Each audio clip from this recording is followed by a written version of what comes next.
되게 고민을 많이 하는 지점, 경력의 일관성입니다. 인사팀이 봤을 때 얘 뭐야, 딱히 이직무에 관심 없는 놈 같은데? 라고 해서 떨어뜨릴 것 같은 우려가 들잖아. 결론부터 말하자면 그 친구가 이제 MBC 공채에 붙었거든요. PD가 됐는데 자기한테 제일 도움되는 경험이 뭐였냐고 물어봤거든. 코미디 경험이었대. 그러니까 시교에 지원한 사람 중에 코미디 했던 사람이 자기밖에 없는 거야. 그러니까 어그로가 끌린 거지 이게. 코미디가 이 시교에 어떤 식으로 연결이 될 수 있겠느냐 뭐 이런 거 물어보고 대신에 이제 조금 아쉬운 경우는 뭐냐? 아무것도 안 하는 사람. 그렇지. 네, 취업 갤러리에 오신 여러분들 환영합니다. 저는 여러분들께 양질의 취업 꿀팁, 실용적인 취업 꿀팁을 전달해드리기 위해서 진행과 제작을 맡고 있는 토니 필입니다. 그리고 옆에는 저는 조지입니다. 스펙이 정말 중요한가? 자, 일단 결론. 스펙은 고고익선입니다. 스펙은 고고익선이다. 저희가 지난 영상 말미에도 이런 얘기 했었죠. 스펙은 당연히 고고익선입니다. 고고익선이야. 근데 이런 경우들이 있어. 특히 나 학점이 낮다. 4학년이 됐어. 이제 취업 준비를 해야 되는데 학점이 낮다. 그리고 나는 아나운서 준비를 했었으니까 한 2년 정도 공백기가 있다. 그리고 중간에 뭐 휴학도 한번 했었고 뭐 이런 그냥 온갖 공격받을 만한 그런 스펙들이 많이 있다. 영어 점수, 대외활동, 동아리, 뭐 인턴 경력 이런 여러 가지 스펙과 관련된 것들이 취업 준비할 때 이미 벌어진 건 어쩔 수 없잖아요.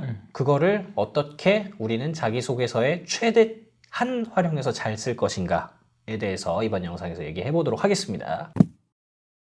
그러면 뭐 일단 가장 기본적인 스펙부터 한번 얘기를 해보겠습니다. 일단 너라면 너가 이제 졸업할 때 됐는데 학점이 2.9야. 2.9야. 자, 자기소개서에 어떻게 네가 너 어필을 해보겠어? 그러면은 나는 이제 그럴 것 같아. 내가 2.9밖에 못 나온 이유를 말을 하는 게 아니라 그거는 너무 찌질하고 너무 일단 나의 그거를 이제 먼저 얘기를 하는 것 같아. 내 약점을. 어차피 공격 들어올 거니까. 변명을 하지 마라.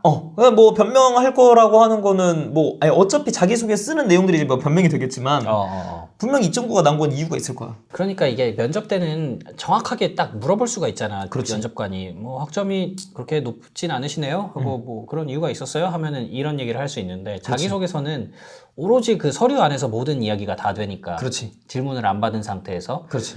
이런 거겠죠. 그러니까 뭐 학점이 낮으면 사실 그냥 낮은 사람이면 안 되는 것 같아. 그렇지. 그러니까 이게 학점이 만약에 2.9다. 경험 얘기를 쓸 때에도 좀 굉장히 큰 얘기들이 있어야 얘가 학점보다 좀 더 큰 뜻이 있었구나. 뭐 이런 게 되지 않을까 싶다. 그렇지. 그리고 난 그렇게도 봐. 너무 희망을 주는 것 같기도 하지만 만약에 이제 뭐 고시 공부도 안 했어. 내가 진짜 휴학하고 뭐 그런 친구들도 있을 수도 있잖아. 학교 생활이 하다가 갑자기 뭐 살짝 우울한 느낌이 있다거나 그래서 중도 휴학을 하는 친구들도 왕왕 보이더만. 왕왕 보여. 그러면 그때 아무것도 안 했어. 그냥 나중에 그래도 이 어둠을 그래도 뚫고 나오려고 뭔가 노력을 하는 흔적이 있을 수도 있고 아니면 전혀 없다면 그래도 휴학을 하고 내가 집에 있었어도 나는 항상 자기소개서는 그렇게 봐. 10%가 팩트고 90%는 이거를 예쁘게 포장할 수 있는 그래, 능력이라고 자소설이라 그러잖아. 그치. 그러면 그런 게 뭔가 소재가 사람마다 하나는 있어. 하나가 아니고 그래도 그거를 다 긁어 모으고 인터뷰를 실제로 해보면은 5개, 6개, 7개는 나와. 아무것도 안 한 친구들도. 그러면은 그 얘기를 갖고 나를 캐릭터화 시키는 거야. 그렇게 하면은 충분히 가능하다고는 봐. 근데 이제 어쩔 수는 없지. 어떤 회사는 실제로 제가 들었던 얘기입니다. 한 언론사인데 이 언론사는 너무 사람들이 많이 쓰니까 아예 필터를 건대. 학점. 그러니까 정량을 진짜 거는 데가 있어요. 그런 데는 그럼 이제는 서류가 안 되겠지만 그럼 이제 그런 데 이제 나랑 인연이 아닌 거야. 맞아. 인연이 아닌 거야. 그리고 어차피 딱히 상관이 없는 게 중견기업을 가든 아니면은 뭐 조금은 이제 내가 좀 아쉬운 회사를 가더라도 요즘엔 다 경력직이 있기 때문에 일단은 회사를 들어가면 여기도 경력으로 잘 지금 이직을 계속 잘하고 있는 친구여가지고 그래서 전혀 상관이 없다. 그냥 나랑은 인연이 아닌 것이다 라고 생각을 하면은 괜찮지 않을까. 그러니까 이걸 만약에 이제 우리가 이제 초기 유튜버지만 우연히 떠서 본 대학교 1학년이라면 학점 관리를 잘 해야 될 것이고 뭐 이제 당장 다음 학기부터 이제 원서를 써야 되는 취업 준비생이라고 한다면 안 됐으면 안 된 대로 내 스토리텔링을 어떻게 할 것인가를 고민해 보면 되겠다. 이렇게 정리할 수 있을 것 같아요.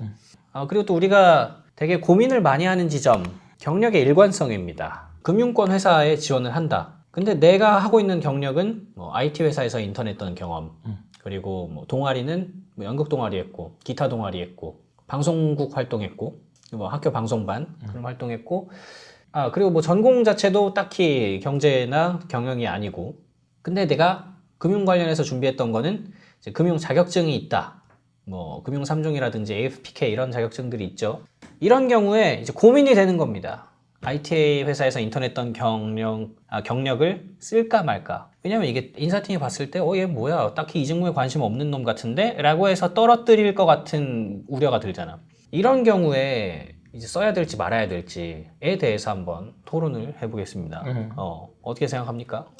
저는 마찬가지로 또 제가 항상 좀 일관적으로 얘기하는 건데, 내 캐릭터에 맞으면 써도 된다. 그리고 내가 뭐 금융권에 있는 어떤 직무를 쓰는데 그 직무에서 이제 내가 뭐 IT 회사에 어떤 업무를 했었는데 그 업무랑 이 업무랑 완전히 직결되는, 당연히 연관되는 업무가 아닐 수도 있지. 근데 여기서 이 회사 생활을 하다 보면 거기서 나왔던 이게 뭔가 이 회사 생활하면서 필요한 덕목들이 있어.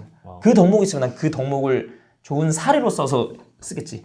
그럼 너는 방송 기자에 이제 했는데, 너가 아까 말했잖아. 고시 공부 오래 했다고. 고시 공부 몇 년 했어? 고시 3년. 3년.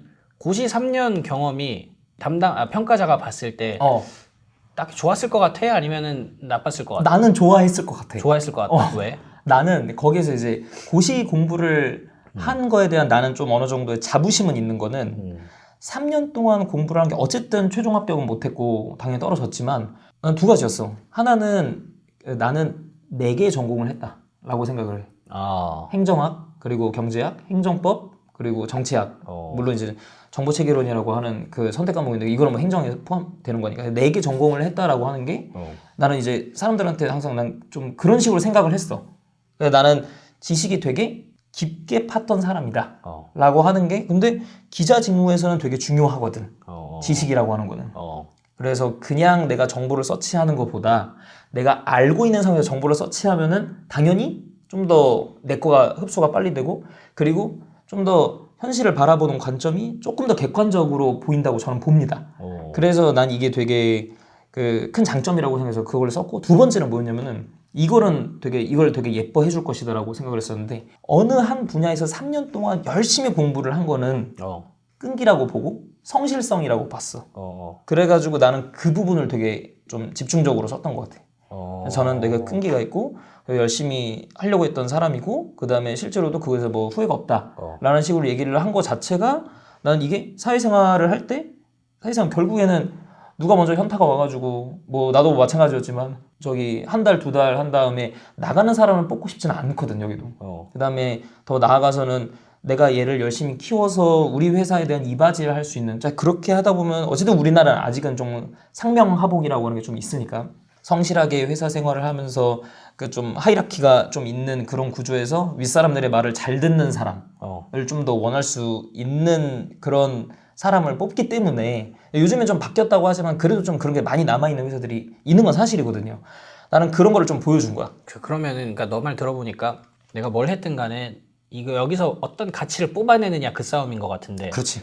근데 사실 이것도 다 면접 때 가서 얘기가 그렇지. 되는 부분이긴 해. 그렇지. 자기소개서 안에는 그러니까 결론은 이거네. 그냥 뭐든 다 써라. 뭐든 쓰는데 그거는 나를 캐릭터화하면서 그 다음에 어차피 면접에서 이거 물어볼 것 같은데라고 하면 그건 좋은 거야. 근데 이거 조금 이제 정답이 아니기 때문에 그렇지. 위험할 수는 있는데, 그러니까 이 경력이 중구난방으로 막 이렇게 갔던 게 나 자체도 일단 일관성이 굉장히 없는 경력이 많다 보니까 이거에 대한 걱정도 있었었고 취준 때, 그리고 뭔가 안 된 이유가 거기에 있었다라고도 생각을 했고, 그 뒤에 이제 내가 아예 그냥 업종 전환을 해서 이 미디어 쪽에서 일을 하게 되면서도 뭔가 그런 경력이 다양하게 많이 있다라는 건 그렇게 별로 좋다고 생각은 안 했는데, 최근에 하나 바뀐 사건이 하나 있어. 뭐냐면 제 전 직장이 저기입니다. 그 코미디 회사예요. 근데 거기에 클라이언트 중에 하나, 그러니까 소속 크리에이터 중에 한 명의 유튜브 채널 PD가 있었는데 그 친구가 경력이 오락가락한 거야. 근데 결론부터 말하자면 그 친구가 이제 MBC 공채에 붙었거든요, 이번에. 근데 MBC 공채 나중에 기회 되면 또 여기 와가지고 막 방송국 PD 되는 꿀팁 이런 거 한번 만들어 보겠습니다. 구독, 좋아요 꼭 눌러주세요.